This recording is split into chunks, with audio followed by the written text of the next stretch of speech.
afternoon everyone! O ayan, ito pa rin yung aking kasuotan ngayon kasi gusto ko lang talaga ipakita yung itsura niya sa loob. Kaya gagawan muna natin siya ng reels. Ito. At itong ating naipartner na tasa.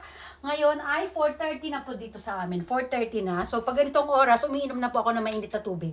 Mainit na tubig lang yan kasi nakagawian ko na yan. Pag mga hapon, umiinom ako ng mainit na tubig. Nakita niya, puro pink din yan, di ba? Dali, flex muna natin. Kasi kaninang umaga, pinantsaran ko na to, di ba? So, kaya lang, hindi ako nasiyahan kasi hindi ko na ipakita sa inyo yung itsura niya sa loob. Ito po yung itsura niya sa loob. Pag wala siyang, pandoble. O, i-flex natin siya na walang pandoble, ha? Flex. Flex.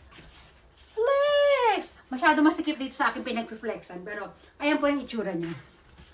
O, di ba? Magluluto dapat ako. Kaya lang, ayan, hindi na natuloy dahil pupunta yung biyenan ko, magdadala yata ng pagkain or baka lalabas kami. So, ayan. Pakita ko na muna itsura niya sa loob, di ba? Lalakad tayo dito. Lalakad dyan. Ay, dapat pala doon ako mag-flex doon, di ba? Dito. Flex. Flex. Flex! Ayan na, kita nyo na.